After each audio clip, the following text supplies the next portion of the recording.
함께 한번 기도하겠습니다. 사랑하는 하나님, 우리가 주님 앞에 나아갈 때 하나님께서 우리를 붙잡아 주셨고 지켜주셨다라는 그 사실들 하나하나가 우리의 삶에 조금씩 쌓여서 우리의 삶에서 변하지 않는 간증이 되어갈 수 있도록 주님께서 도우시고 인도하여 주시기를 소망합니다. 변치 않는 간증으로 하나님의 우리의 마음을 채워주시고 하나님, 정말 우리 하나님께서 소원하시는 주님의 은혜가 하나님 앞에서 더 기쁘게 그렇게 풀려져 나갈 수 있는 하나님의 사람이 되게 하여 주옵소서. 우리가 오늘 하루 살아가면서 더더욱 주님 앞에서 고난 속에서도 우리의 삶이 하나님이 주시는 은혜의 간증들과 감사의 거리들이 언제나 넘쳐나는 하루 되도록 주님 도와주옵소서. 심야기도의 두 번째 날입니다. 하나님 지켜주셔서 하나님이여 정말 하나님 앞에 기도함으로 얻는 그 주님의 성령의 바람이 하나님의 우리 모두의 마음을 채울 수 있는 시간 되도록 주여 도와주옵소서. 모든 말씀 예수님 이름으로 기도드립니다. 아멘. 하나님이 우리에게 주시는 말씀은 데살로니가전서 1장 1절부터 10절까지의 말씀입니다. 데살로니가전서 1장 1절부터 10절까지의 말씀입니다. 우리 같은 목소리로 함께 읽도록 하겠습니다. 같이 읽습니다. 시작. 바울과 실로아노와 디모데는 하나님 아버지와 주 예수 그리스도 안에 있는 데살로니가인의 교회에 편지하노니 은혜와 평강이 너희에게 있을지어다. 우리가 너희 모두로 말미암아 항상 하나님께 감사하며 기도할 때에 너희를 기억하면 너희의 믿음의 역사와 사랑의 수고와 우리 주 예수 그리스도에 대한 소망의 인내를 우리 하나님 아버지 앞에서 끊임없이 기억함이니 하나님이 사랑하심을 받은 형제들아 너희를 택하심을 아노라. 이는 우리 복음이 너희에게 말로만 이른 것이 아니라 또한 능력과 성령과 큰 확신으로 된 것임이라. 우리가 너희 가운데서 너희를 위하여 어떤 사람이 된 것은 너희가 아는 바와 같으니라. 또 너희는 많은 환난 가운데서 성령의 기쁨으로 말미암아 말씀을 받아 우리와 주를 본받는 자가 되었으니 그러므로 너희가 마게도냐와 아가야에 있는 모든 믿는 자의 본이 되었느니라. 주의 말씀이 너희에게로부터 마게도냐와 아가야에게만 들릴 뿐 아니라 하나님을 향하는 너희 믿음의 소문이 각처에 퍼졌으므로 우리는 아무 말도 할 것이 없노라. 그들이 우리에 대하여 스스로 말하기를 우리가 어떻게 너희 가운데 들어갔는지와 너희가 어떻게 우상을 버리고 하나님께로 돌아와서 살아계시고 참되신 하나님을 섬기는지와 또 죽은 자들 가운데서 다시 살리신 그의 아들이 하늘로부터 강림하실 것을 너희가 어떻게 기다리는지를 말하니 이는 장래의 노하심에서 우리를 건지시는 예수시니라. 아멘. 오래간만에 신약의 말씀으로 돌아왔습니다. 데살로니가 전서를 함께 보게 되는데요. 데살로니가 전서를 쓴 사람은 바울이 데살로니가 전서를 썼습니다. 그래서 오늘의 첫 시작은 바울과 실로아노와 디모데는 이라고 시작을 합니다. 실로아노라는 사람은 우리가 보통 성경에서 자주 보는 신라라는 사람과 동일한 사람이다 라고 생각을 하시면 되겠지요. 바울과 실로아노와 디모데 이 세 사람이 함께 이제 다니고 있는데 이 세 사람이 함께 다니는 과정에서 지금 2차 선교 여행을 할 때의 이야기를 우리에게 들려주고 있는 것이 바로 이 부분입니다. 바울은 1차 선교 여행 때 바나바와 함께 떠났다가 2차 선교 여행 때는 마가 요한으로 인해서 바나바와 갈라지게 됩니다. 그렇죠? 그리고 난 다음에 이제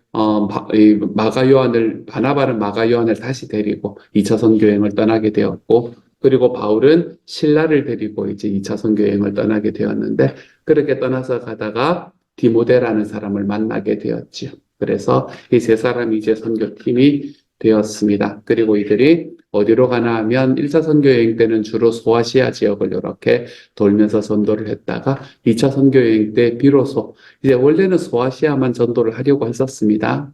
자기의 계획들은. 그래서 소아시아만 전도를 하려고 하다가 그러다가 소아시아의 제일 끝에 있는 곳에 가서 항구에 가서 거기서 이제 동쪽으로 다시 돌아오려고 하고 있는데 근데 그곳에서 마케도니아 사람들이 자기들에게로 건너와 달라라고 이야기하는 꿈을 꾸게 됩니다. 이제 마케도니아라는 것은 이 바다를 건너야 있는 곳이 이제 마케도니아였거든요. 그러니까 소위 말하면 지중해를 건너야 이제 있는 곳이 마케도니아였거든요. 그래서 마케도니아 사람들이 자기에게로 와달라라는 걸 듣게 됩니다. 어떻게 마케도니아라는 사람을 알았는가? 그 사람들이 뭐 내가 마케도니아인인데 이렇게 말한 것도 아닐 거고, 마케도니아 사람들은 백인이었을 겁니다. 요즘에 우리에서는 그거로 따져보면 아무래도 아시아와 유럽 쪽으로 갈라지는 상황이었기 때문에 아마 그들은 여름이었을 가능성이 높습니다. 그렇기 때문에 꿈에서 딱 보고 이 사람들이 마케도니아 사람들이구나라는 걸 바울은 한눈에 알 수 있었을 거예요. 그렇게 이제 마케도니아 사람들에게로 오라는 이야기를 듣고 그곳으로 건너갑니다. 그리고 그 배가 이제 유럽으로 건너가는 첫 번째 배, 복음을 싣고 유럽으로 건너가는 첫 번째 배가 되었죠. 이 배에 대해서 역사가 토인비는 역사상 가장 위대한 항이었다라고 이야기를 할 만큼 이제 굉장히 중요한 그 한 배가 유럽으로 건너가게 됩니다. 그리고는 이제 첫 번째 도착한 곳이 빌립보라는 곳이었어요. 빌립보라는 곳에 가서 그곳에서 자주장사 의디아라는 사람을 만나가지고 그곳에서 복음을 처음으로 전합니다. 그런데 그곳에서 복음을 처음으로 전하니까 복음이 너무너무 잘 전해지는 거예요. 사람들의 마음속에 쑥쑥 빨려 들어가는 것을 경험을 하게 됩니다. 그랬더니 바울이 너무나 기뻤겠지요. 자기가 사실은 꿈을 꿨는데 꿈을 꾸고 이제 이곳으로 건너오기는 했는데 그 꿈이 진짜인지 아닌지 잘 모르잖아요. 그렇죠? 우리가 꿈꿀 때 아무리 꿈이 그거 한다고 해도 현실적이라고 그래도 이게 진짜 아닌가 확인하는 게 쉽지가 않잖아요. 그러니까 제가 여러분에게 어제도 말씀을 드렸었지만 하나님의 말씀이라는 그것들이 우리에게 나타날 때에 어떻게 나타나 주일날 말씀을 드렸군요. 어떻게 나타나냐면 우리에게 증거가 보여야 된다라고 이야기를 했잖아요. 그렇죠? 근데 빌립보에 와가지고 사람들에게 복음을 전하니까 복음이 너무 잘 들어가는 거예요. 그러니까 이제 내가 꿈을 잘 꿨구나. 꿈대로 온 게 맞는 거구나. 이제 이렇게 생각을 하고 기쁨으로 사역을 했습니다. 조금 그간 이야기 좀 벗어난 이야기이긴 하지만 빌립보 교회에서 처음으로 전도한 분이 여자분이셨잖아요. 그렇죠? 여러분 빌립보서를 보면 교회 안에서 지도자도 여자분이고 교회에서 문제를 일으키시는 분도 여자분인 것을 여러분이 알 수 있습니다. 그러니까 처음에 누구를 복음을 전하는가라는 게 되게 중요하구나라는 걸 성경에서도 보여주는 이야기인 것 같아요. 그렇게 이제 빌립보에서 복음을 전하고 난 다음에 그 다음에 간 곳, 이제 바울이 마음속에 자신감을 얻고 확신을 얻고 그 다음으로 간 곳이 어딘가 하면 바로 데살로니가라는 곳이었습니다. 이 데살로니가라는 곳에 가서 그러니까 이곳은 어디였나 하면 바울이 마케도니아로 건너와서 유럽으로 건너와서 전도를 했던 복음을 전했던 두 번째 도시가 되는 겁니다. 이 데살로니가는 두 번째 도시가 되는 거예요. 이 데살로니가에서 복음을 전했는데 복음이 잘 안 전해졌을까요? 잘 전해졌을까요? 복음이 너무나 잘 전해졌어요. 사람들에게 빌립보만큼 또 빌립보보다 더 복음이 쑥쑥쑥쑥 빨려 들어가는 걸 경험을 하는 거예요. 그래서 이거 너무 좋다라고 생각하는 와중에 문제가 생겼습니다. 무슨 문제가 생겼을까요? 그곳에 원래 있던 사람들, 특별히 유대교를 믿고 있던 사람들이나 그렇지 않으면 그곳에서 이제 다신교를 가지고 신들의 뭔가를 가지고 돈을 벌고 있었던 사람들, 그런 사람들이 다 같이 일어나서 이 예수라는 이 새로운 가르침에 대해서 반대를 하고 일어나기 시작을 하는 겁니다. 그때 당시에 예수님이라는 이 가르침이 이 그리스에서 사람들에게 반대를 받았던 가장 중요한 이유가 바로 이 예수님을 믿는 사람들은 우상을 섬기지 않는다라는 이 사실 때문입니다. 왜냐하면 그것으로 돈을 버는 사람들이 너무나 많았거든요. 그리스에는 얼마나 많은 신들이 있었습니까, 여러분, 그렇죠? 그러니까 그 많은 신들을 가지고 돈을 벌던 사람들이 이제 이 사람들이 와서 그 이야기가 점점점 퍼져나가기 시작하면 자기의 수입이 줄어들거든요, 당장. 그렇기 때문에 많이 이제 핍박했던 것을 우리가 볼 수 있게 됩니다. 그래서 사람들이 많이 일어나서 바울과 그의 일행들을 핍박하고 바울과 그의 일행들을 죽이려고 시도를 하기 시작을 합니다. 그렇게 이야기를 하는 그렇게 이제 되는 과정 속에서 막 일이 급박하게 막 펼쳐져 나갑니다. 이게 진짜 당장 지금 죽을지 오늘 저녁에 죽을지 막 이제 이런 상황으로 일이 펼쳐져 나가기 시작을 합니다. 그래서 일이 너무나 급박했기 때문에 이 사람들을 어디로 빼돌리나 하면 밤에 몰래 어디로 빼돌리나 하면 이 베레아라는 곳으로 빼돌립니다. 그렇지 않으면 도저히 살아날 수 없는 상황에 놓여 있었기 때문에 그래요. 그래서 이제 베레아 데살로니가라는 곳에서 복음을 전하는데 얼마 전하지도 못합니다. 며칠 전하지도 못하고 사람들에게 쫓겨가지고 죽음의 위협을 받아가지고 이 사람들이 베레아라는 곳으로 가게 됐지요. 베레아라는 곳에 가서 복음을 전했는데 복음이 또 잘 전해지는 거예요. 복음은 참 어디 가나 잘 전해지는 것 같습니다. 근데 우리는 VIP에게 복음이 왜 이렇게 잘 안 전해지는지. 그러니까 복음이 너무나 잘 전해지는 거예요. 그래서 이제 또 바울이 원래 속이 좀 좁은 사람이거든요. 속이 좀 좁은 사람이라서 베레아 가서 복음이 잘 전해지니까 또 뭐라고 또 이야기를 하나 하면, 야, 베레아 사람들은 데살로니가 사람들 같지 않아서 복음을 들을 때에 마음에 쑥쑥 받아들이고 그 복음이 진짠가 해서 묵상도 하더라. 막 이렇게 이야기를 하는 이제 그런 메시지가 또, 이 사도행전의 말씀에 나타나기도 하고 그렇습니다. 그래서 베레아라는 곳으로 와서 이곳에서 복음을 전하면서 여긴가 보다라고 생각을 하고 복음을 전파하고 있는데 누가 이 소식을 듣나 하면 데살로니가에서 바울을 죽이려고 했던 사람이 이 소식을 들은 겁니다. 그래서 그 사람들이 데살로니가에서 베레아까지는 반나절 걸으면 올 수 있는 거리였거든요. 그러니까 이 사람들이 자기를 죽이려고 이제 바울 일행 다시 잡아주게 됐다고 행진 내려서 오는 겁니다. 베레아까지만 행진 내려서 오는 것. 이렇게 베레아까지만 행진해서 오는 것들을 이제 온다는 소식을 들었겠죠. 그렇죠? 이제 온다는 소식을 듣고 이거 뭐 어떻게 하겠어요? 할 수 있는 일이 없습니다. 그래서 요거 옆에 있는 그거에 가봐야 이 도시에 가봐야 이 사람들 계속해서 올 것 같은 거예요. 그 도시들 해봐야 뭐 걸어서 반나절 거리다가 걸어서 한나절 거리다가 뭐 이제 이런 식으로 되는 거리들이니까 그래서 그 사람들이 바울을 어디로 빼돌리나 하면 다른 주로 빼돌립니다. 다른 주로 빼돌려서 다른 주로 간 곳이 바로 아가야라는 지방으로 빼돌리면서 데살로니가라는 주에서 아가야라는 주로 빼돌리면서 거기서 간 곳이 이제 아테네라는 곳으로 이렇게 가게 되는 이제 그런 스토리가 펼쳐집니다. 그러다가 이제 아테네를 지나서 그리고 고린도로 들어가는 이제 이런 일들이 펼쳐지게 됩니다. 어쨌든 여기에서 이제 요 과정 속에서 있었던 곳이 바로 어디였나 하면 이 데살로니가라는 곳이었습니다. 그 데살로니가라는 곳은 이제 그래서 바울에게는 마음에 이렇게 아픈 상처처럼 있는 곳이 바로 데살로니가라는 곳이었었어요.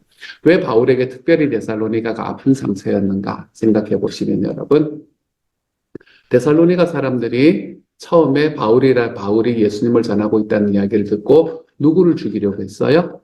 바울을 죽이려고 달려들었죠. 그런데 바울이 도망갔어요. 바울이 도망가고 났더니 그 분노가 누구에게로 쏟아졌겠습니까?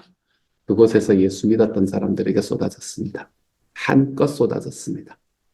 그렇기 때문에 데살로니가에서 예수님을 믿었던 사람들은 정말 끝없는 박해 속에서 예수를 믿어야 되는 사람들이 되어버렸습니다. 그 과정 속에서 누구는 없어져 버렸나 하면 자기들에게 복음을 전해주었던 자기들이 어쩌면 말씀의 지도자는 없어져 버린, 물론 자기들이 도망시키긴 했지만 없어져 버린 상황 속에서 그 상황 속에서 그이들은 끝없는 박해와 주변 사람들의 이 질시 속에서 예수 그리스도를 믿어야 되는 상황이 펼쳐졌던 거죠.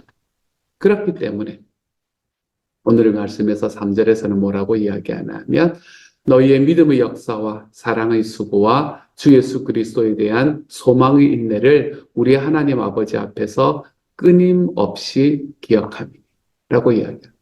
바울이 데살로니가 교회는 특별하게 생각을 했다는 이야기.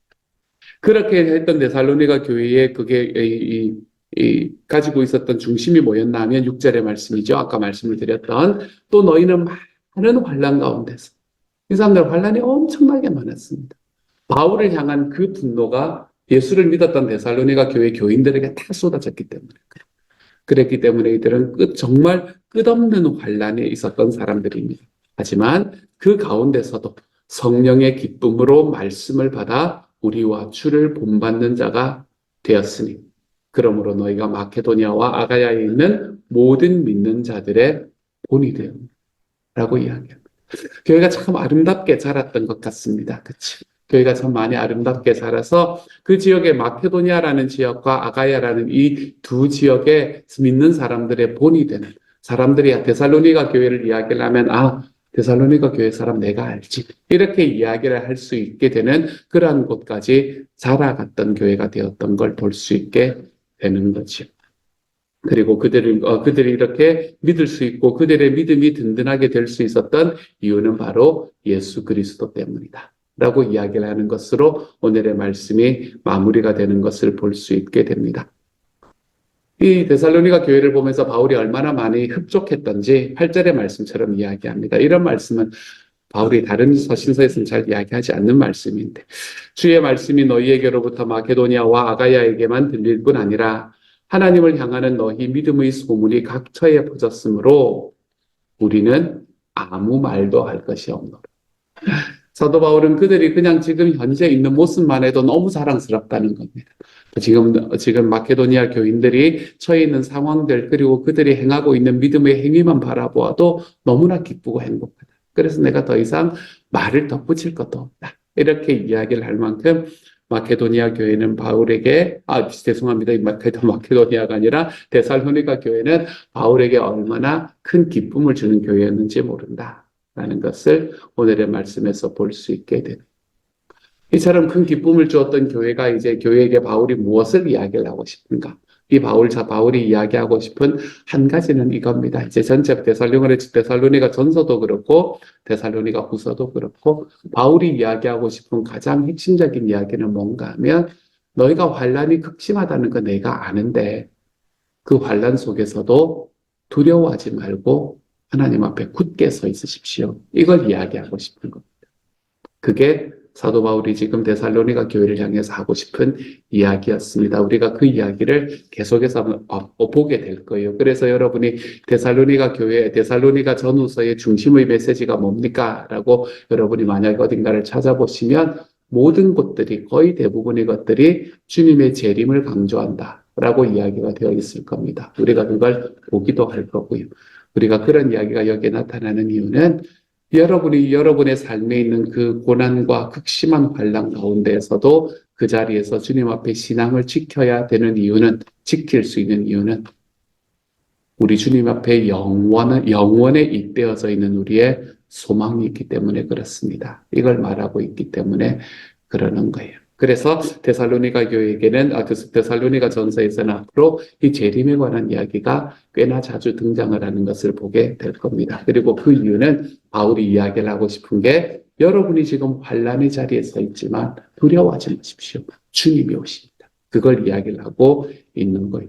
주님이 오실 때 그 앞에서 판단받을 것을 기억하십시오. 그리고 그 환난 가운데서 담대하십시오. 이걸 이야기를 하고 싶어서 그렇게 말하고 있다는 것을 여러분이 기억하고 보시면 전체적인 스토리가 좀 더 분명하게 이해가 될 겁니다. 오늘의 말씀에서는 우리 눈에 쏙 들어오는 말씀이 있잖아요. 그렇죠? 우리가 아까 읽기도 했었지만 3절의 말씀. 너희의 믿음의 역사와 사랑의 수고와 우리 주 예수 그리스도에 대한 소망의 인내를 우리 하나님 아버지 앞에서 끊임없이 기억함이니 이 세 가지는 우리가 받아 누리고 살아가면 너무 좋겠다라는 생각이 드는 말씀입니다. 먼저 믿음의 역사입니다. 우리가 믿음의 역사라고 이야기를 하는 것은 우리의 삶에서 일어나는 간증들을 말하는 거죠. 내가 하나님 앞에 믿어드렸더니 내가 주님 앞에 믿고 걸어갔더니 내 삶에 이런 일이 일어났습니다. 라는 간증들이 생기는 걸 이야기를 하는 겁니다. 믿음의 역사를 믿게 되기 시작을 하니까 저는 이제 믿음의 역사가 제 삶에 일어나는 것이 이제는 진짜 많이 자연스러워졌다라는 생각이 참 많이 들거든요. 억지로 하지 않아도 되는구나 라는 생각이 참 많이 듭니다. 제가 예수를 믿고 난 다음에 그렇게 된 것도 아니고 사실은 제가 목사가 되고 난 다음에 그렇게 된 것도 아니고 제가 하나님 앞에서 묵상을 하면서 제 주변에 있는 사람들에게 제가 가지고 있는 삶을 솔직하게 나누고 그리고 그것에 대해서 기도받고 우리 지난주에 우리 인태 목사님이 이야기를 하는데 vulnerability라는 단어를 사용을 하더라고요. vulnerable이라는 단어를 사용하는 게 제가 마음에 참 많이 와닿았었습니다. 우리가 목장 안에서는 서로가 내가 이런 이야기를 해도 되나? 라는 생각이 들 만큼 내가 누군가에게 나의 삶을 정말 솔직하게 이야기를 하고 그리고 그 가운데에서 내가 하나님 앞에 살아가는 삶 가운데에서 주님께서 역사하시는 것을 바라보기 시작할 때, 주일의 예배 끝나고 난 다음에 재원신을 하고 내가 한 주간 어떻게 살아가 보겠습니다 라는 것을 끊임없이 재원신하고, 그리고 그 재원신했던 말씀대로 새롭게 살아보고 내 한 주의 삶이 하나님께서 나에게 주셨던 말씀대로 쭉 이어져가는 이런 삶을 살아가 볼 때, 하나님께서 내 삶에서 역사하시는구나라는 간증들이 그냥 쑥쑥쑥 쌓여가는 것들을 볼 수 있게 되었습니다.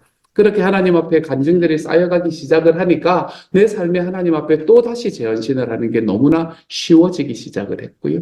그리고 하나님께서 내 삶에 진짜 함께 하신다는 이 간증의 이야기들이 내가 이제 내 삶에 일어났던 하나님의 역사하심을 10년 전으로 돌이키지 않아도 될 만한 그런 이야기들이 제 삶에 그냥 툭툭 쌓이는 것을 경험하게 되는 걸 보게 됩니다. 요즘 오감사하면서는 더더욱 그런 걸 느끼게 되는 것 같아요. 요즘에 이제 첫 번째 일기 오감사를 우리가 이번 달에 하고 있는데, 오감사를 함께 하면서 하루에 5가지의 감사들, 그리고 내일 해야 되는 3가지의 일들 계속해서 생각하고, 그리고 저녁에 나를 정리하는 과정 속에서 하나님께서 나에게 어떻게 하셨는가 라는 것들이 매일매일 그냥 저에게 다가오는 겁니다. 그러한 과정 속에서 주님을 믿어드리는 게 너무 편안한 그런 삶을 살아가게 되는 것 같아요. 하나님을 믿고 하나님의 역사가 내 삶에 일어난다는 게 뭔가 특별한 일이 아니기 때문에 그런 것 같습니다. 믿음의 역사라는 것은 이처럼 우리의 삶에 뭔가 특별한 일이 일어난다라고 이야기하기보다는 내가 하나님을 믿어드리는 것, 하나님께서 내 삶에 있는 상황 속에서 여전히 역사하고 계시다는 것을 내가 하나님 앞에 믿는 것이 너무 편해지는 삶. 그게 바로 믿음의 역사구나. 그러한 삶이 간증할 수 있는 삶이구나 라는 걸 깨달을 수 있게 되었습니다. 사랑하는 여러분, 여러분의 삶에 간증들이 나타날 수 있기를 소망합니다. 주님의 말씀대로 살아봤더니 이런 일이 일어났습니다 라는 이야기들이 좀 일어날 수 있기를 소망합니다. 이거는요 여러분, 로또를 맞는 일하고는 좀 다른 이야기입니다. 로또를 맞는 일은 뭐예요? 내가 계획하고 내가 생각하고 해서 만들어내는 게 아니잖아요. 그렇죠? 로또는 그냥 진짜 설교 때 이런 단어 쓰면 잘 안 되는데 용서하십시오. 운빨입니다. 운빨이잖아요. 우리가 하나님의 역사는, 이 믿음의 역사는 운빨이 아닙니다. 우리의 삶에 그냥 재수가 좋아서 좋은 일이 일어났다 이런 게 아닙니다, 여러분. 내가 하나님 앞에서 하나님의 말씀대로 살아가기 위한 나의 믿음의 수고가 그 안에 있었었고, 그 믿음의 수고 속에서 하나님께서 나를 어떻게 인도해 오셨는가라는 삶의 궤적이 눈에 보이며, 그렇게 삶의 궤적들을 내가 보면서 하나님 앞에 살아가는 삶의 과정들을 걸어가는 가운데에 주님께서 나에게 지금 어떻게 역사하시는가, 이런 것들을 바라볼 줄 아는 눈. 여러분, 이런 걸 가지고 살아가면 예수 믿는 게 즐거워집니다. 예수 믿는 게 얼마나 가슴 두근거리는 일이 되는지 모릅니다. 내 오늘 하루 살아가는 일, 그냥 내 생각과 내 어제와 똑같이 내 생각과 내 뜻에 맞춰서 살아가다가 그냥 좋은 일이 일어나면, 좀 일어나는 것 같으면 하나님께서 함께 하신 것 같다라고 생각을 하고, 좀 나쁜 일이 일어나는 것 같으면 하나님 왜 그러시나라고 원망하며 살아가는 삶이 우리 일상이 되는 게 아니라, 내 삶 속에서 하나님의 말씀대로 주님께서 나에게 주셨던 하나님의 그 계획대로 내가 살아가는 삶을 노력해보고, 그리고 그 노력하는 과정 속에서 주님께서 나를 어떻게 인도하시는지를 내 눈으로 보면서 걸어가는 삶. 여러분, 이런 삶을 살아갈 때 우리는 얼마나 기쁘고 즐거운 삶이 되는지 모릅니다. 그래서 오감사를 하면서 그런 것들이 제 마음에 느껴지기 시작을 해 다시 한번 느껴지기 시작해서 너무나 감사를 드리고요. 사랑하는 여러분, 믿음의 역사가 여러분의 삶에서 지금 일어날 수 있는 것을 경험하며 살아가는 하나님의 사람이 되기를 소망합니다. 믿음의 역사라는 게 하늘에 뚝 떨어지는 게 아니고, 내가 믿음의 역사를 이루어내며 살아가 볼 줄 아는 하나님의 사람이 되어가시기를 소망합니다. 주일날 이번에 설교를 하면서 저는 3가지를 여러분에게 말씀드렸습니다. 그 중에 첫 번째가 뭐였냐면, 재헌신하는 것이 일상이 되게 하십시오 라고 말씀드렸습니다. 사랑하는 여러분, 매주 말씀을 들을 때마다 재헌신하는 것이 여러분의 삶의 일상이 되게 해보십시오. 이번 주는 내가 어떻게 살아갈 것인가? 내가 이 말씀의 바탕을 두고 내가 이번 한 주는 어떻게 하나님 앞에 다시 한번 내 삶을 주님 앞으로 걸어 나가 볼 것인가? 여러분, 이것을 우리의 삶에서 기억하고 걸어가는 하나님의 사람이 좀 되어 가십시오. 그래서 믿음의 역사가 우리의 삶에 일어날 때 그것이 우리의 삶에서 경험되어, 그것이 저와 여러분의 간증으로 자리 잡을 수 있는 하나님의 사람이 되어 가실 수 있는 저와 여러분이 되기를 우리 주님의 이름으로 축복합니다. 너무 길어서 사랑의 수고와 소망의 인내는 이야기를 못 드립니다. 하지만 들으면 아시잖아요. 그렇죠? 그래서 이 세 가지의 역사, 믿음의 역사와 사랑의 수고와 소망의 인내가 오늘 여러분의 삶 속에서 가득하게 넘쳐나 우리 주님께서 나와 함께 계시고 그 주님과 함께 살아가는 삶이 더더욱 즐겁고 행복할 수 있는 하나님의 사람들이 다 되어 가시기를 우리 주님 이름으로 축복합니다. 같이 한번 기도하도록 하죠. 사랑하는 하나님, 데살로니가 교회에 하나님 사도 바울이 자기의 마음의 사랑을 담뿍 담아서 하나님 그 교회에 전하고 있는 말씀들을 듣습니다. 주님, 데살로니가 교회에서 있었던 믿음의 역사와 사랑의 수고와 소망의 인내가 하나님 우리의 삶에도 펼쳐질 수 있도록 주님 도와주옵소서. 간증이 생겨나게 하십시오. 하나님 지지고 볶고 어떨 때는 내가 왜 이렇게 했지라는 생각이 드는 그런 모든 삶의 과정 속에서 하나님 우리가 간증이 생겨날 수 있도록 주님 도와주십시오. 주님의 말씀대로 살아봤더니 그런 상황 속에서도 주님의 말씀대로 살아보았더니 하나님께서 나에게 이런 은혜를 허락해 주셨습니다. 주님의 이런 간증들이 우리들의 삶에 생겨나는 믿음의 역사를 경험하는 오늘 하루가 되도록 주님께서 도와주옵소서. 모든 말씀 우리 주님 예수님 이름으로 기도드립니다. 아멘.